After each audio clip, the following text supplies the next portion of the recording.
السلام عليكم البنات، كيف دايرين؟ كنتمنى تكونوا كلكم بخير وعلى خير. فيديو اليوم غادي نتكلموا فيه على واحد الماسك غادي يجيكم عجب، لان كيف ما كتشوفوا انا غادي درتو بالقرع الاخضر.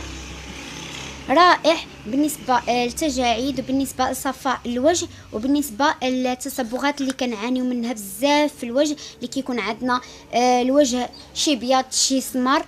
هاد الماسك كيوحد لينا لون البشره وكيعطي واحد الاشراقه واحد البياض زوين. ما غاديش نقول لكم شي حاجه خياليه، وانما الا داومنا عليه وتبعناه راه غادي يعطينا النتيجه. والمكونات ديالو بساط كيف ما عودتكم في الفيديوهات ديالي، هو انك تتبعيه 3 مرات حتى 2 مرات في الاسبوع، وان شاء الله غادي تلقاي عليه نتيجه.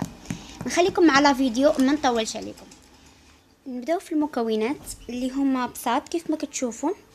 عندي هنا قرع اخضر اللي هي بالدارجه المغربيه القرعه الخضراء، هي هذه. خديت منها النصف حكيته والنصف غادي نحتفظ به. غادي تحكيه في الحكاكه رقيقه.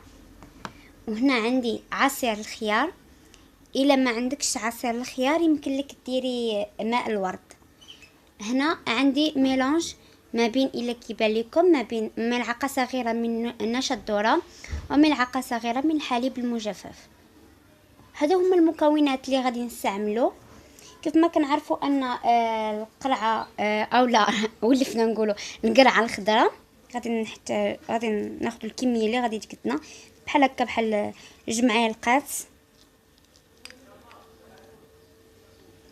وقبل البنات ما نديروا هاد الماسك خاصنا نديروا مقشر، لا بد ما نديروا مقشر. وغادي نحتاجوا واحد معلقه كبيره من الخيار. الخيار البنات شي حاجه زوينه، عرفتي كيوحد لينا اللون ديال الوجه ديالنا. ما كيبقاش كيف ما كنقولوا حنا ما كيبقاش مبرقع، يعني جهه بيضاء وجهه سمراء. كيوحد لينا اللون كنتخلصوا من الهالات السوداء. راه غير الا شديتي قطاعي هكا ديال الخيار وحطيتيهم تحت من العين ديالك راه كتحسي بالنتيجه.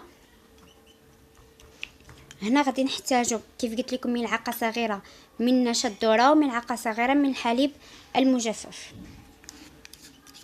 وهاد المكونات كلهم كنعرفوا بلا راه كيساعدوا على تبييض الوجه والبشره. غادي نحركو بحال هاد الشكل حتى نحصلو على المزيج يكون شويه ثقيل.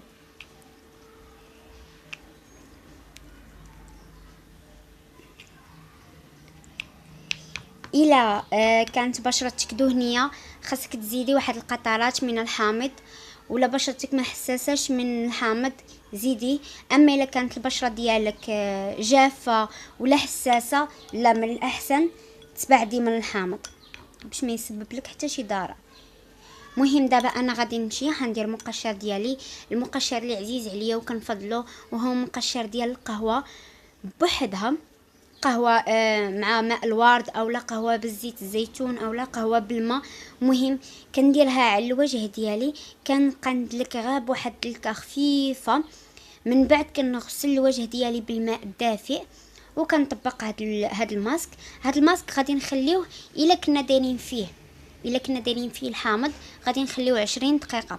الا ما درناش فيه الحامض غنخليوه حتى لمده 30 دقيقه باش يتفاعل معنا اكثر واكثر.